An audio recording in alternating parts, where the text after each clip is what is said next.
Bismillahirrahmanirrahim. Assalamu alaikum dear students. I am Mohsin Munawwar, your biology teacher for MD-CAT session. आज की इस lecture में हम test number 3 discuss करेंगे जिसका सिलेबस है मसल एंड मूवमेंट। तो चलिए टेस्ट की तरफ चलते हैं। क्वेश्चन नंबर 1 है जी, functional unit of contractile system in skeletal muscle is alpha myofibril, beta sarcolemma, Charlie A band and delta sarcomere. In this question contractile system का वर्ड इस्तेमाल किया गया। जैसा कि हमने अपने लेक्चर में ये पढ़ा था कि functional unit of sarcomere is actually smallest contractile unit. तो किसी भी मसल का जो स्मॉलेस्ट कॉन्ट्रैक्टाइल यूनिट होता है दैट इज सार्कोमेर। जैसा कि आप इस गिवन डायग्राम में देख सकते हैं कि एक जो सार्कोमेर है that is present between two consecutive Z lines. तो एक जी लाइन ये है, दूसरी जी लाइन ये है। इन दोनों के दरमियान में जो consecutive structure, consecutive Z line के दरमियान जो स्ट्रक्चर बनता है that is actually considered as sarcomere. तो गिवन ऑप्शन में most suitable option is sarcomere. इस क्वेश्चन में बाकी ऑप्शंस देखिए तो myofibril that is actually the component of muscle fibre. एक मसल फाइबर में मैनी मायोफाइब्रिल मौजूद होते हैं। और अगर ए बैंड की बात करें तो सार्कोमेर के कंपोनेंट्स में से एक कंपोनेंट जो कि थिक बैंड होता है that is actually considered as A band. Sarcolemma beta option में देखिए तो sarcolemma is actually muscle membrane. So question number 1 में delta option sarcomere is most suitable option. Question number 2 पे आइए। Dash is the thickest part of muscle between origin and insertion. Alpha ligament, beta tendon, Charlie belly and delta myofilament. In this question, we are discussing about the structure of a muscle.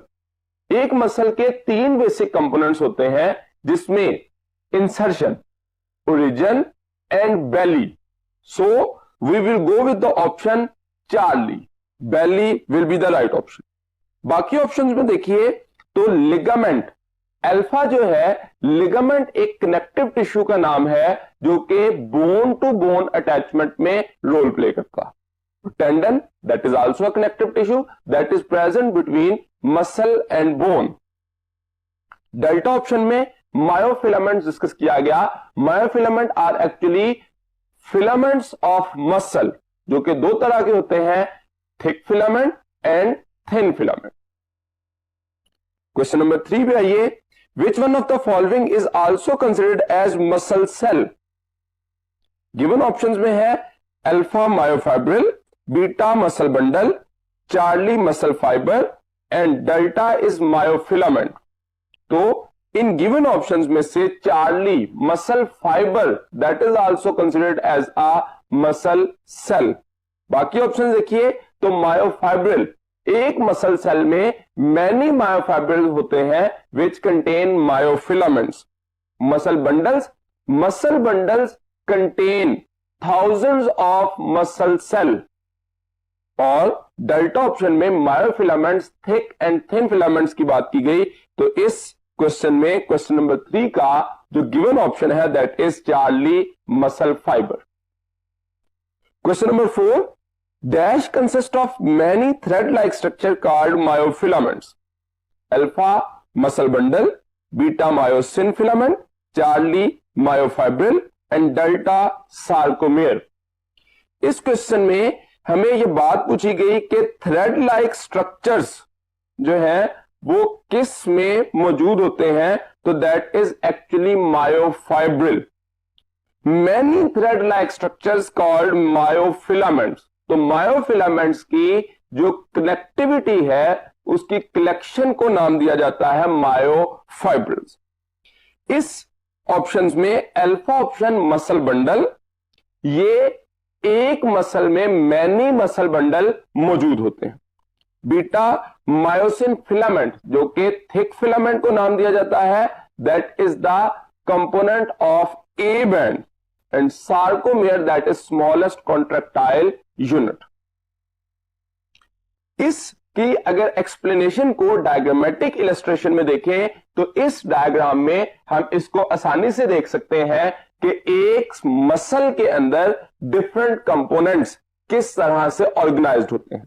तो एक skeletal muscle के अंदर muscle bundle मौजूद होते हैं, muscle bundle में muscle fibres मौजूद होते हैं, and muscle fibre contain myofibrils, and all myofibrils contain two types of filaments, one is called thick filament and other is named as thin filament. तो इस schematic diagram के अंदर हम आसानी से यह अंदाजा लगा सकते हैं कि किस स्ट्रक्चर में कौन से कंपोनेंट मौजूद होते हैं या किस कंपोनेंट के मिलने से कौन सा स्ट्रक्चर बनता है।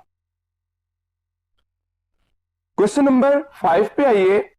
Sarcoplasmic reticulum in muscle cell is like endoplasmic reticulum but devoid of. Alpha option है sarcotubules, beta calcium ions, Charlie repeating pattern and delta ribosomes.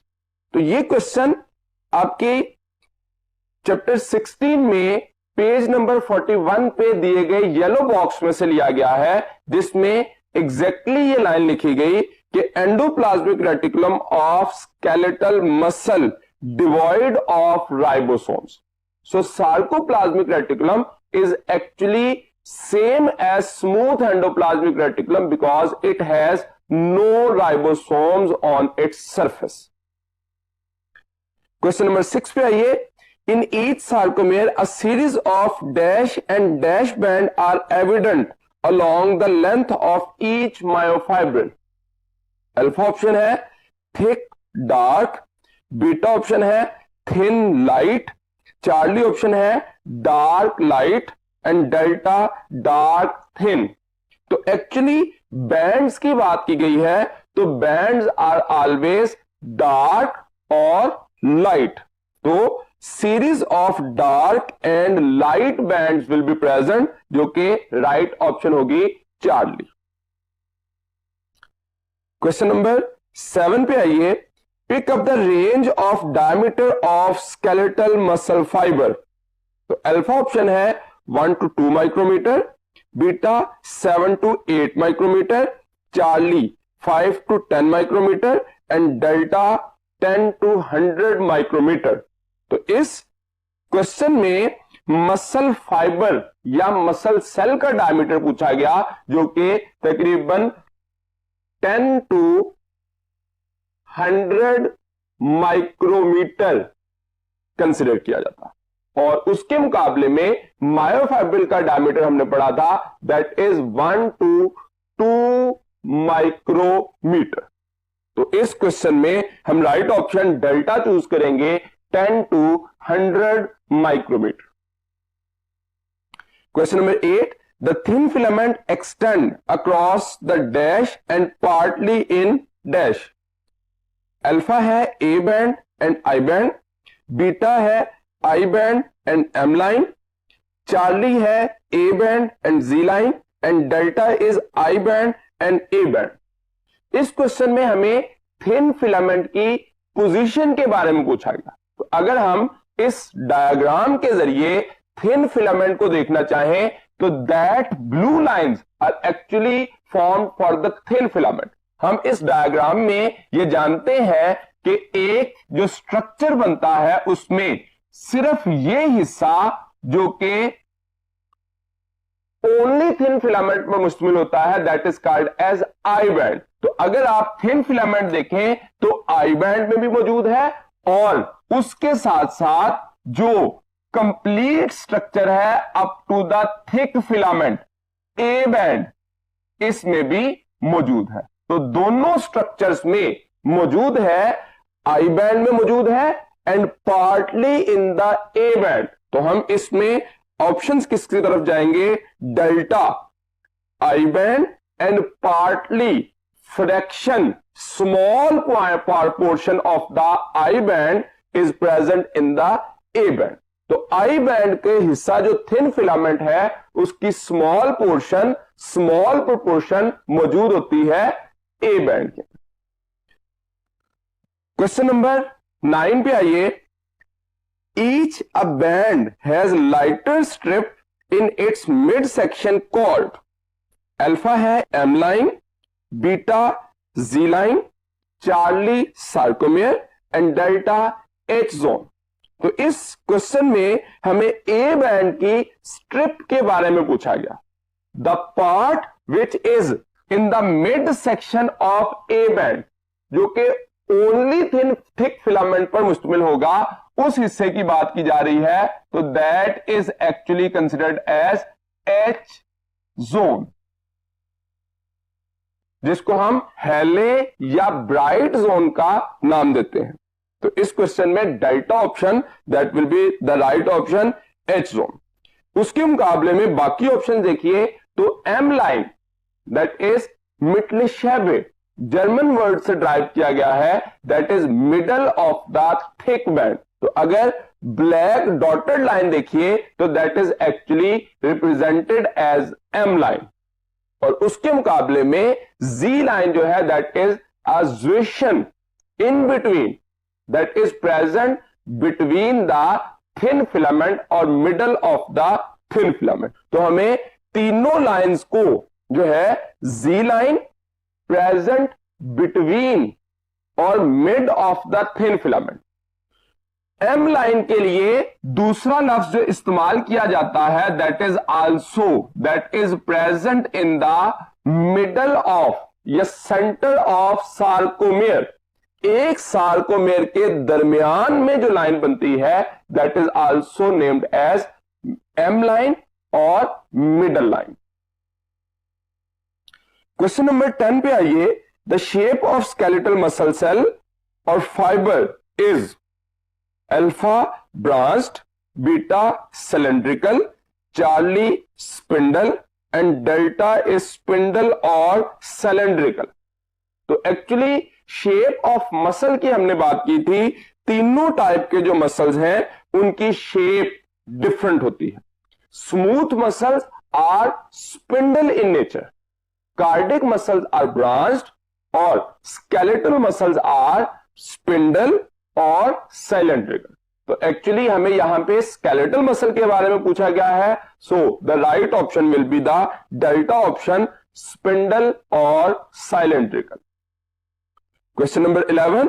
The thick filament in a myofibril of muscles are composed chiefly of, mainly component, chief component of thin filament, thick filament की बात की जा रही है कि thick filament in a myofibril is chiefly composed of, alpha option है myosin molecule, beta option है actin molecule, Charlie troponin molecule and delta tropomyosin molecule.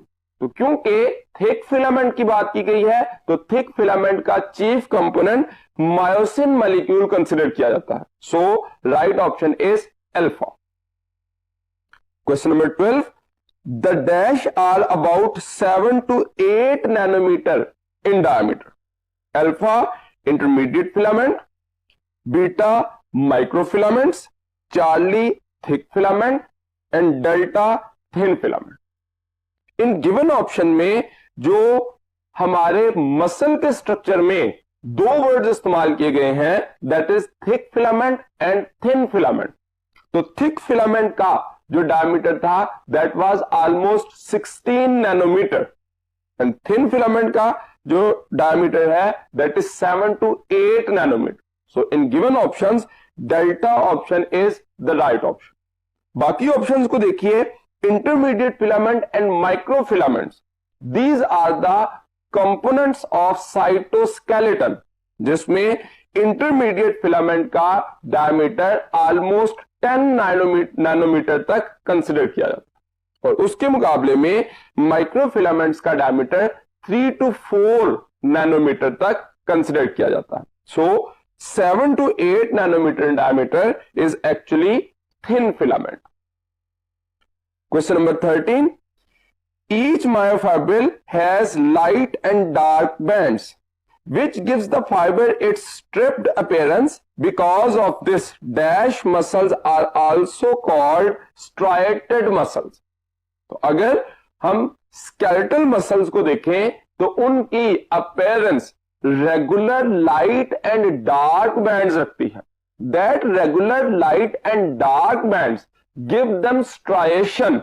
Regular striation मौजूद होती है. तो इन गिवन ऑप्शन में देखिए तो alpha cardiac, beta smooth, Charlie skeletal and delta circular. तो जैसे मैंने एक्सप्लेन किया कि जो स्केलेटल मसल्स हैं they have regular striation as light and dark band. तो इन गिवन ऑप्शंस में से skeletal will be the right option. Cardiac muscles are actually striated, but their striations are irregular because of their branching. But smooth muscles are non-striated. इनको smooth का नाम ही इसलिए दिया जाता है because they appear smooth. Their appearance is plain. They have no any light or dark bands. Question number 14 पे आइए. Troponin is a complex of dash polypeptide chains. Alpha 2, beta 3, Charlie 4 and delta is the 5. तो इस question को अगर हम इस thin और thick filament के स्ट्रक्चर में देखें तो आसानी से उस स्ट्रक्चर को आइडेंटिफाई कर सकते हैं कि इस थिन फिलामेंट के अंदर 3 किस्म की प्रोटीन मौजूद हैं.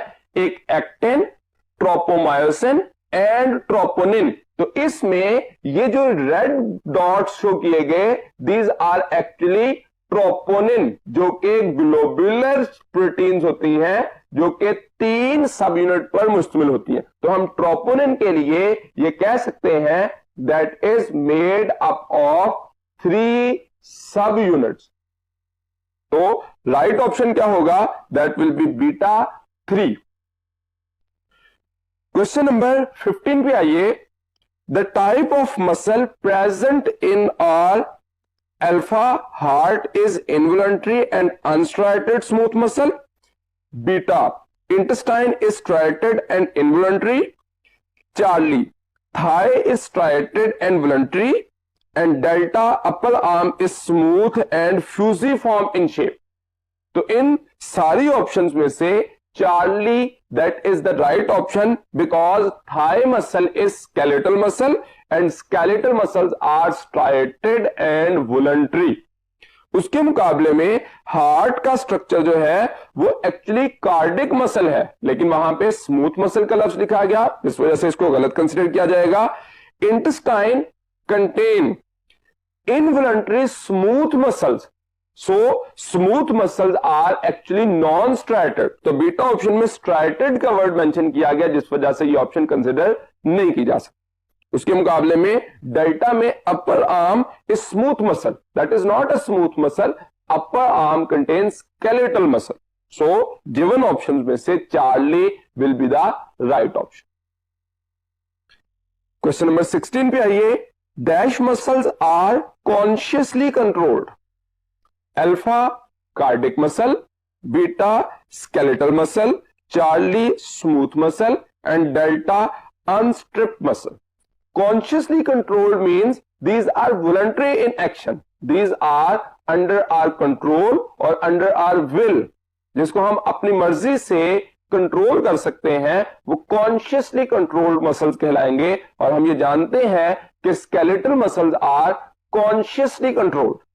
स्केलेटल मसल्स को हम अपनी मर्जी से कंट्रोल कर सकते हैं. उसके मुकाबले में कार्डिक इनवॉलंटरी होते हैं. स्मूथ और अनस्ट्रिप्ड दोनों मसल, स्मूथ मसल की प्रॉपर्टी ही अनस्ट्रिप्ड है. So both are involuntary in nature. Question number 17. Each muscle fibre is surrounded by a modified cell membrane called. तो एक मसल सेल की जो सेल मेम्ब्रेन है उसको स्पेशलाइज्ड नेम क्या दिया जाता है? That is called as sarcolemma. Given option में देखिए सार्कोलिमा अल्फा ऑप्शन में है, beta sarcomere, Charlie myosin filament and delta is myofilament. तो इन गिवन ऑप्शन में जो मॉडिफाइड नेम है cell membrane of muscle cell का, that is called as sarcolemma. उसके मुकाबले में सार्कोमेर के बारे में हम पहले डिस्कस कर चुके कि that is the smallest contractile unit of a muscle cell. इसी तरह से मायोसिन और मायोफिलामेंट, ये एक्चुअली फिलामेंट्स हैं जो कि थिन और थिक फिलामेंट्स हैं जो कि एक्टिन और मायोसिन के बने होते हैं।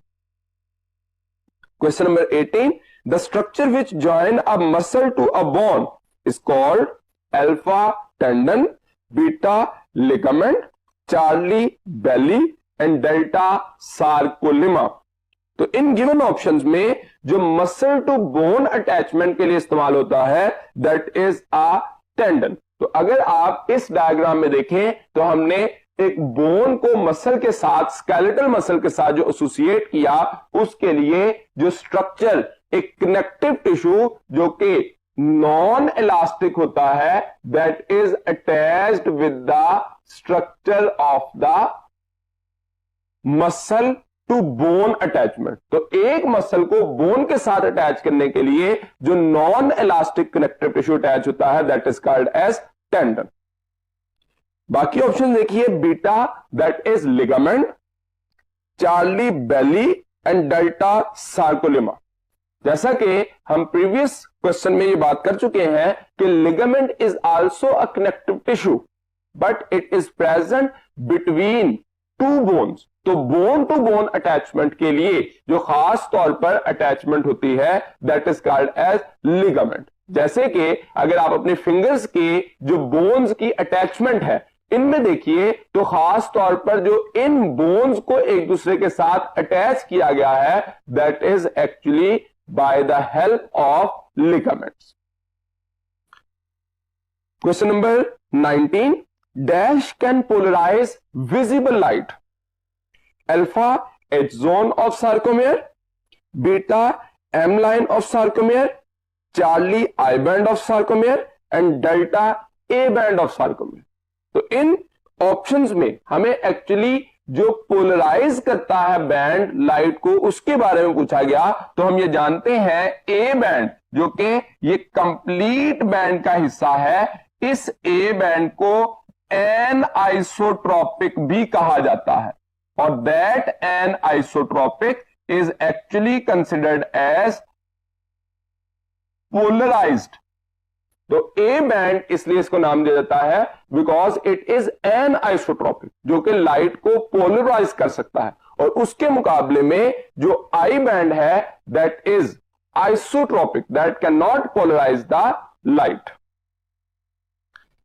क्वेश्चन नंबर 20 पे आइए, each muscle fibre is a long cylindrical cell with multiple oval nuclei arranged just beneath its, alpha sarcomere, beta sarcolemma, Charlie nuclear envelope and delta is sarcoplasmic reticulum. तो ये जब हम प्रॉपर्टीज ऑफ मसल पढ़ रहे थे तो उसमें skeletal muscle में हमने ये कहा था कि nuclei are arranged just beneath the cell membrane of skeletal muscle cell. तो ये जो न्यूक्लियाई हैं वो ओवल होते हैं और उसके साथ साथ इनकी location just beneath the cell membrane होती है। तो राइट ऑप्शन क्या होगा, सेल मेम्ब्रेन और सार्कोलिमा। तो beta option sarcolemma that is cell membrane of muscle cell, उसके जस्ट बीनेथ ओवल न्यूक्लियाई मौजूद होंगे। Question number 21, the function of calcium ion in muscle contraction is to alpha bind to troponin molecule and cause them to move, beta aid in transmission of blood impulse, Charlie polarize visible light and delta bind to tropomyosin molecule and cause them to move from cross bridges। तो actually इस question को हम अपने previous lecture में भी discuss कर चुके थे। ये क्वेश्चन हमारे यूएचएस के 2019 के पेपर से ही लिया गया है जिसमें यह बात पूछी गई कि कैल्शियम आयन का फंक्शन क्या है। सबसे पहले हम जब मैकेनिज्म की बात करते हैं तो उसमें हमने कैल्शियम आयन का मेन रोल देखा था, दैट इज ऑलवेज एसोसिएटेड और bind with the third component of troponin. जो ट्रोपोनिन सी मॉलिक्यूल है उसके साथ कैल्शियम आयन बाइंड करता है और कैल्शियम आयन की बाइंडिंग की वजह से ट्रोपोनिन मॉलिक्यूल की कॉज देम टू मूव। तो ट्रोपोनिन मॉलिक्यूल को जो मूव करने के लिए कैल्शियम आयन रोल प्ले करता है। So in the given options alpha will be the most suitable option. Question number 22, where can we find Z line in the fine structure of skeletal muscles myofiber? Alpha in the mid of A band, beta in I band, Charlie in the mid of H zone and delta along the I band। तो इसमें actually location of Z line पूछी गई। तो अगर आप इस diagram में देखें तो Z line is a suggestion ion between, तो that is present at the middle of the thin filament। तो थिन फिलामेंट को जो बाइसेक्ट करती है लाइन उसको नाम दिया जाता है Z line. Question number 23, during contraction phase which part of sarcomere is brought closer together? Alpha I band, beta A band, Charlie Z line and delta H zone. तो अब इस केस में भी यह पूछा गया कि सार्कोमेयर के स्ट्रक्चर में जो क्लोजर कॉन्ट्रैक्शन फेज की बात की गई, तो अगर आप इस डायग्राम में देखें तो रिलैक्स से कॉन्ट्रैक्टेड स्ट्रक्चर को शो किया गया। इस सारे स्ट्रक्चर में हम आसानी से ये देख सकते हैं कि जो जी लाइन का स्ट्रक्चर है वो come closer to each other. इसी तरह से जो थिन फिलामेंट्स हैं जिसमें खास तौर पर आई बैंड था, ए बैंड था, एच जोन था और एम लाइन, जब भी कॉन्ट्रैक्शन होती है तो Z line come closer to each other, I band reduce, H zone disappear but A band will remains unaffected. तो इस क्वेश्चन में एक्चुअली कॉन्ट्रैक्शन फेज में कौन सा पार्ट सार्कोमेयर में क्लोज होता है, तो that is actually Z line. तो जी लाइन जो है that will come closer to each other, so the structure of muscle will be contracted. Question number 24 पे आइए, each myosin filament is surrounded by dash actin filament on both side. अब यहां पे हमारी book में जो लाइन लिखी गई है that is each myosin filament is surrounded by 6 actin filament on one side। Question में पूछा गया on both side, तो अगर एक साइड पर 6 फिलामेंट है तो दूसरी साइड पर भी 6 फिलामेंट्स मौजूद होंगे। तो कलेक्टिवली हम कह सकते हैं कि एक मायोसिन फिलामेंट के दोनों साइडों पर 12 एक्टिन फिलामेंट्स मौजूद होते हैं। Question number 25, at rest 1/5 of the dash is broken aerobically। Alpha creatine phosphate, beta glucose, Charlie glycogen and delta lactic acid. तो इस गिवन ऑप्शन में lactic acid is the right option. जैसे कि energy for muscle contraction में हमने ये पढ़ा था कि हमारी बॉडी को 3 किस्म की एनर्जी प्रोवाइड की जाती है ड्यूरिंग मसल कॉन्ट्रैक्शन। सबसे पहले जो most important under normal condition provide की जाती है वो ग्लूकोज की ब्रेकडाउन के जरिए एटीपी बना के की जाती है।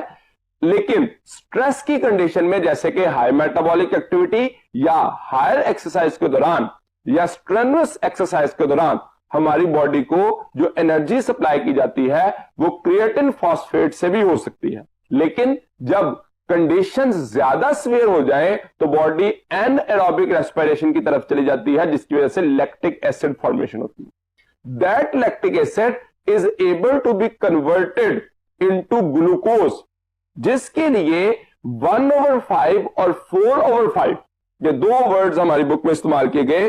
तो जो 1/5 ऑफ द लैक्टिक एसिड है, टोटल अकोमुलेटेड लैक्टिक एसिड में से तकरीबन 20% को एरोबिकली ब्रेक किया जाता है ताकि रिमेनिंग 80% लैक्टिक एसिड को ग्लूकोज में कन्वर्ट किया जा सके। तो अगर 1/5 की बजाय हम दूसरा वर्ड इस्तेमाल करें तो दैट कैन बी 20% और 4/5 के लिए हम 80% का लफ्ज भी इस्तेमाल कर सकते हैं। सो एमसीक्यूज में हमें दोनों तरह से पूछा जा सकता है। You have to prepare about both terms. Question number 26 पे आइए। Each muscle consist of alpha muscle fibre, beta muscle bundle, Charlie myofibrils and delta myofilaments. तो इस क्वेश्चन में दोबारा से तरतीब का पूछा गया है, स्कीमेटिक वे का पूछा गया है कि एक मसल के अंदर कौन सी चीज मौजूद होती है। तो जैसा कि हम इस डायग्राम में अर्लियर ये डिस्कस कर चुके हैं कि एक स्केलेटल मसल के अंदर मैनी मसल बंडल्स होते हैं और एक मसल बंडल के अंदर मैनी मसल फाइबर्स होते हैं और एक मसल फाइबर में मैनी मायोफाइब्रिल्स होते हैं। तो इस क्वेश्चन के अंदर हमें बात यह पूछी गई है कि एक मसल किन पर मुश्तमिल होता है। तो one muscle actually consist of many muscle bundles. Question number 27, rigor mortis occurs due to the deficiency of water, beta calcium, Charlie oxygen and delta ATP. तो इस क्वेश्चन में रिगर मॉर्टिस के बारे में हम जानते हैं that is stiffness of the body due to the unavailability of ATP after death.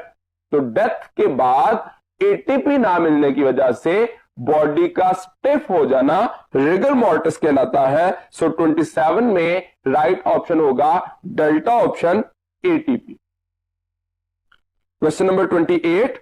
An action potential in a muscle fiber causes the release of calcium ions from A.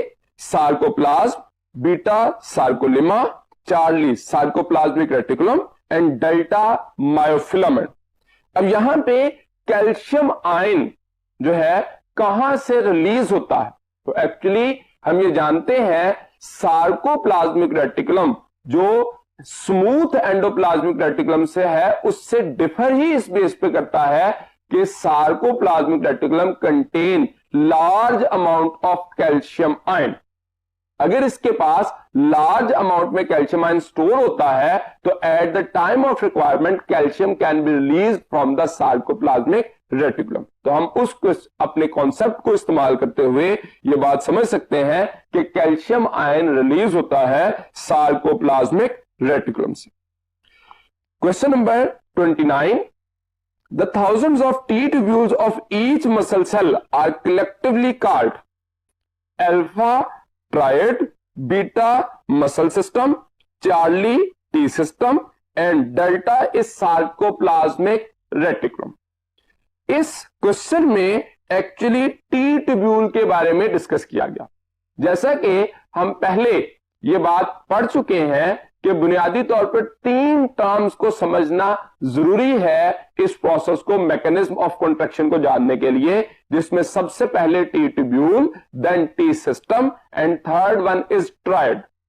इस concept को जानने के लिए हम डायग्राम देखते हैं next board पे।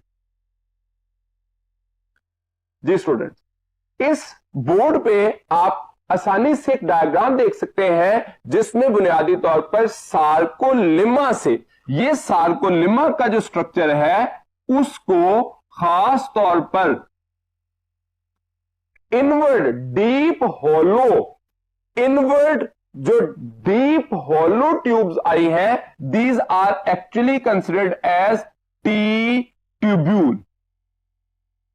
अब ये T tubule along the length of the muscle fiber thousands of T tubules बनती हैं and all these T tubules are collectively named as T system।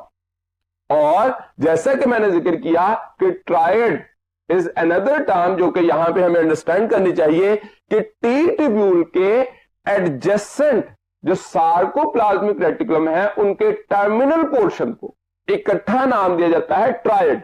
हम ट्रायड का लफ्ज ट्राई से ये याद रख सकते हैं, that is actually 3 component. 3 component कौन कौन से हैं? एक टी ट्यूब्यूल है और 2 उसके एडजेसेंट टर्मिनल पोर्शन है सार्कोप्लाज्मिक रेटिकुलम की। तो सार्कोप्लाज्मिक रेटिकुलम के टर्मिनल पोर्शन जो है उसके साथ साथ ट्रायड का स्ट्रक्चर भी मौजूद होता है। Now question number 30। Question number 30 में supply of ATP is maintained by the aerobic breakdown of alpha glucose, beta creatine phosphate, Charlie glycogen and delta lactic acid. तो एरोबिक ब्रेकडाउन, एरोबिक रेस्पिरेशन हमेशा जो process glucose को as a substrate इस्तेमाल करते हुए glycolysis, Krebs cycle और electron transport chain के जरिए ये प्रोसेस परफॉर्म किया जाता है, जिससे एक ग्लूकोज के मॉलिक्यूल से एटीपी की प्रोडक्शन की जा सकती है। सो क्वेश्चन नंबर 30 में alpha will be the most suitable option. Question number 31, term हेले means alpha dark, beta hollow, Charlie compact and delta bright. तो ये हेले एक्चुअली ब्राइट मतलब है इसका, जो कि जिसका फर्स्ट लेटर जो है वो इस्तेमाल किया जाता है for denomination of H zone. तो H zone actually bright zone है, जिसको हम हेले जोन का नाम भी देते हैं। Question number 32, majority of muscles tissue in human body is of alpha smooth type, beta circular type, Charlie cardiac type and delta skeletal type. तो ह्यूमन बॉडी की बात हो रही है। ह्यूमन बॉडी के केस में टोटल 650 मसल्स मौजूद होते हैं, लेकिन हमारा एंडोस्केलेटन होने की वजह से, बोनी स्केलेटन होने की वजह से majority of the muscles are associated with the bones, so majority of the muscles are considered as skeletal muscle. Question number 33, dash remains fixed during muscle contraction, alpha insertion, beta belly, Charlie origin and delta tendon. तो origin जो है that is always fixed. तो यहां पे हमें muscle contraction के दौरान fixed part की बात की गई, तो वो है origin. Question number 34, its length is determined by thick filament. तो थिक फिलामेंट किसकी लेंथ को डिटरमिन करता है? ऑप्शंस में देखिए, I band, beta H zone, Charlie A band and delta Z line. तो thick filament actually A band में मुश्तमिल होता है। इस डायग्राम में देखिए तो complete thick filament is actually considered as A band और डार्क जोन। तो ए बैंड जो है वो एक्चुअली थिक फिलामेंट की लेंथ को डिटरमिन करेगा। Question number 35, myoglobin is present in alpha sarcoplasmic reticulum, beta nucleus, Charlie sarcomere and delta sarcoplasm. तो इसमें गिवन ऑप्शंस में से delta option sarcoplasm, the cytoplasm of muscle cell, that will be the right option. हम जानते हैं कि sarcoplasm जो है वो मायोग्लोबिन, ग्लाइकोजन और क्रिएटिन फॉस्फेट, इन तीन कंपोनेंट्स को मेजॉरिटी में रखता है। इसी वजह से सार्कोप्लाज्म साइटोप्लाज्म से यूनिक होता है। तो साइटोप्लाज्म एक जनरल टर्म है फ्लूइड ऑफ सेल, उसके मुकाबले में sarcoplasm that is fluid of cell of muscle. तो मसल फाइबर या मसल सेल का जो फ्लूइड है उसको सार्कोप्लाज्म का नाम दिया जाता है, जिसमें glycogen, myoglobin and creatine phosphate के कंपोनेंट्स मौजूद होते हैं। क्वेश्चन नंबर 36 पे आइए, each light band is called alpha I band, beta A band, Charlie H zone and delta M line. तो इस डायग्राम में ही हम फिर से ये देख सकते हैं कि जो लाइट बैंड है, जो लाइट बैंड जिसको हम ब्लू लाइन से शो कर सकते हैं, that is considered as I band. तो ओनली थिन फिलामेंट जिस रीजन में मौजूद होता है, ओनली थिन फिलामेंट, उसको नाम दिया जाता है I band.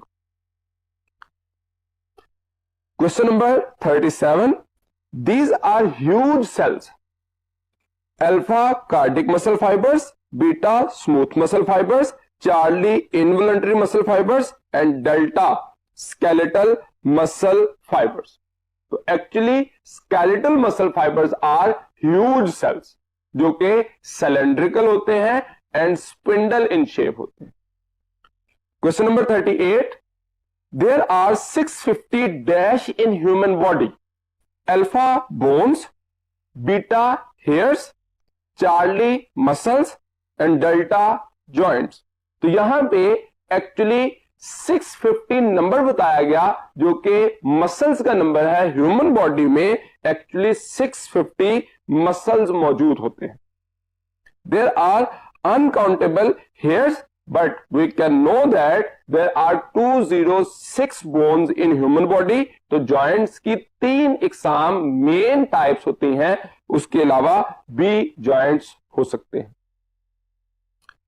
Question number 39, when muscle is at rest, tropomyosin covers the site on the dash chain, alpha myosin, beta actin, charlie troponin and delta myoglobin। तो अब यहां पे एक्चुअली रेस्ट कंडीशन में ये कहा गया कि एक्टिव साइट ऑफ एक्टिन को कवर कौन करता है। तो हम ये बात जानते हैं, during the phase of rest active site of actin is covered by the tropomyosin that will be disposed of at the time of muscle contraction due to binding of calcium ion with third subunit of tropon। तो इसमें जो right option होगा that will be beta actin. Question number 40, T tubules of muscle fibers are formed by alpha invagination of sarcolemma, beta outgrowth of sarcolemma, charlie degeneration of sarcolemma and delta thickening of sarcolemma। तो हम ये बात previous एक question में discuss कर चुके हैं। T tubule का स्ट्रक्चर जो है that is due to the invagination of sarcolemma which is responsible to form deep hollow tube which is called as T tubule। Question number 41, a large number of myofilaments together constitute alpha muscle bundle, beta muscle fiber, charlie myofibril and delta sarcomere। तो actually यहां पे myofilaments की collection का जिक्र किया गया जो कि हम इस डायग्राम में आसानी से डिटरमिन कर सकते हैं कि मायोफिलामेंट जो है these are collectively considered as myofibril. तो मायोफिलामेंट्स की कलेक्शन मायोफाइब्रिल कहलाती है, मायोफाइब्रिल्स की कलेक्शन मसल फाइबर कहलाती है और muscle fiber are collectively called muscle bundles. तो एक मसल बंडल में मैनी मसल फाइबर्स होते हैं, मसल सेल्स होते हैं और मसल फाइबर के अंदर मैनी मायोफाइब्रिल्स मौजूद हो सकते हैं।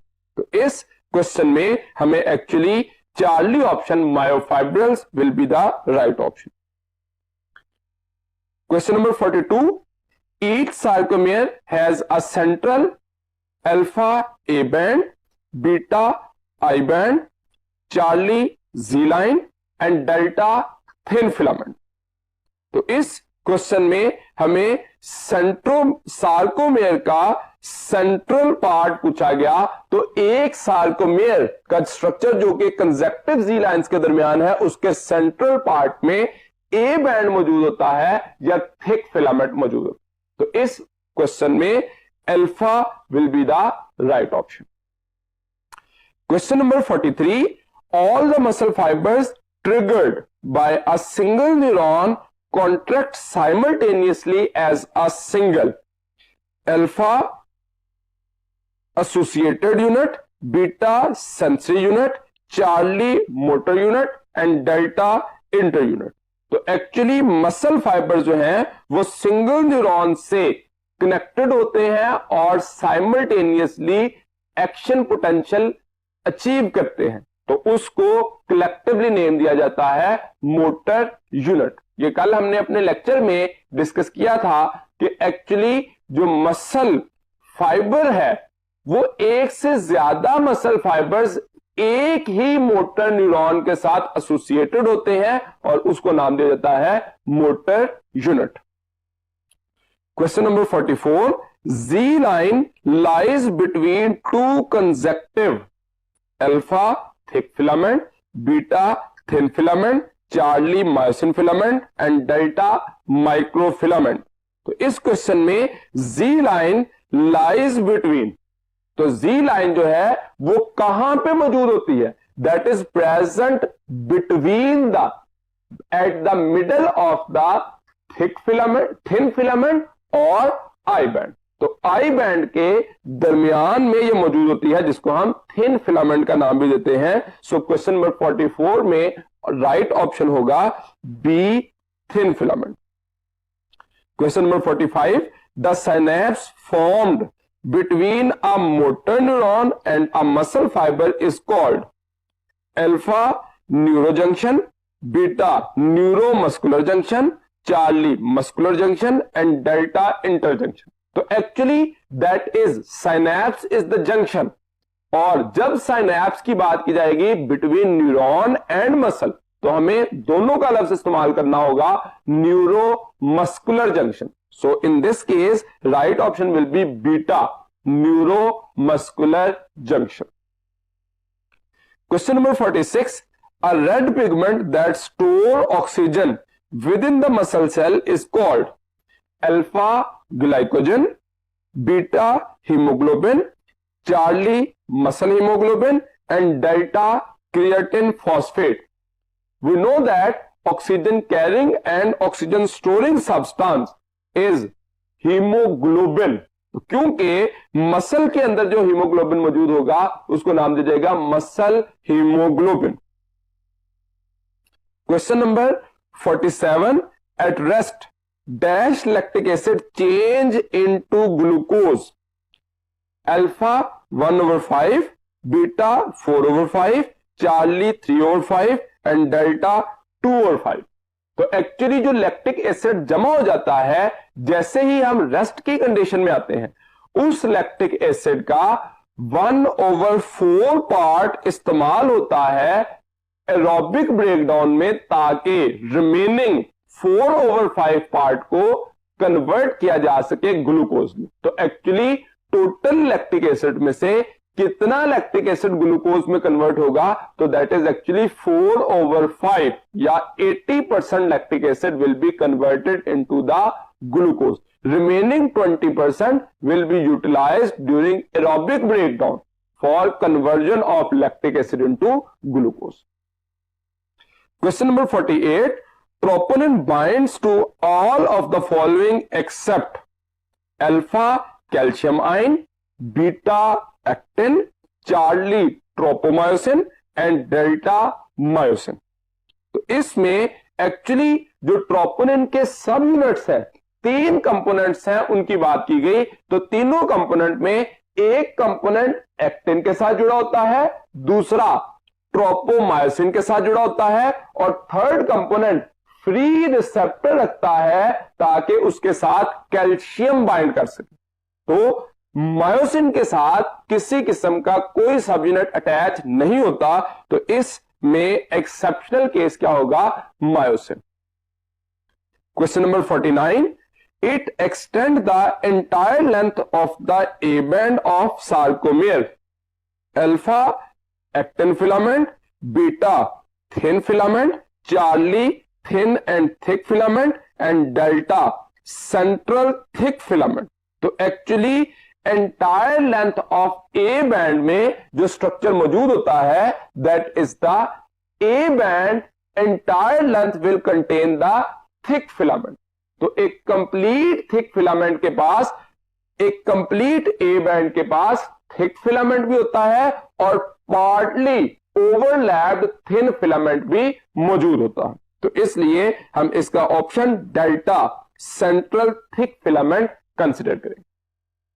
Question number 50, a mechanoenzyme protein that in the form of thick filament interact with actin to bring about the contraction of muscle cells called alpha troponin, beta actin, charlie myosin and delta myoglobin। ये question actually book की lines में ऐसा mechano enzyme का जिक्र नहीं किया गया, लेकिन अगर आप ग्लॉसरी में जो मायोसिन की डेफिनेशन दी गई है उसमें देखेंगे तो एग्जैक्टली सेम वर्ड्स मेंशन किए गए। तो आप अपनी प्रिपरेशन के लिए लाजमन ग्लॉसरी को भी सर्च कीजिए, फिगर्स के कैप्शन को देखिए और डायग्राम के अंदर बने हुए फ्लो चार्ट पे फोकस कीजिए ताकि उसके क्वेश्चंस को भी आसानी से सॉल्व किया जा सके। सो द लास्ट क्वेश्चन जिसका आंसर है Charlie myosin. So dear students, hope so you are able to understand the muscle and movement topic after the discussion of this test.